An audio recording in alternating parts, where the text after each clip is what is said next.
A member of Roman Catholic religious order no. Order no as the Society of Jesus, founder by St. Ignatius. So, klaro kayo igsoon, nagkagubot ang ilahang tawag o founder. No? Klaro kayo.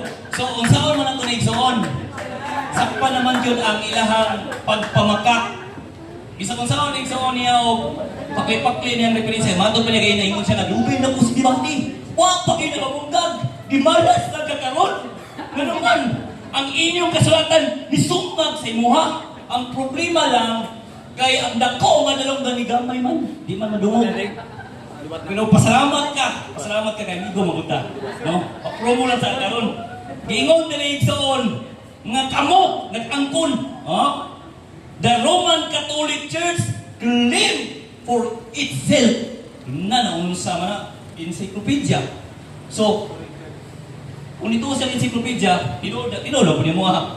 O, pareha mo na siya tinuod. Pero kung mudagan ka sa Biblia, bakak yun na inyo ha. Di na masilbi. Kung sa akon, no, puro pasensya lang yun kayo. Kaya nga gasukul-sukul ka. Ang inyo lang yung balasaon, mini dok-dok sa inyong ulo. No? Klaro mo din kayo. Klaro mo din kayo. Ang ginoon nga pamotbot, na yun sa inyo ha. Nga naman, kaya ang inyong kasulatan yun igsoon, nagsangyaw mong gidriya, amot tingamang ko kay inyo, may sinulat ng supak man sa inyo. Ha? Sumala diriya sa Mateo, kiniyaw, Mateo 16, 18. Mo mo rin ibarugan kayo na. Gingon diriya, busa sa taas na kasaysayan sa simbahang Katoliko. Ili si Adventist, Katoliko mo ini gingon. Katoliko nahimong tradisyon sa pagtuo sa pag-angkon nga si Pedro nga bato mo yung una nga naging pangulo sa simbahan o sa iyang mga sumusunod mao ang mga Santo Papa inyo ning balasahon pero ni supak ni sa inyo igsoon isupak gini sa inyo gusto kong basa?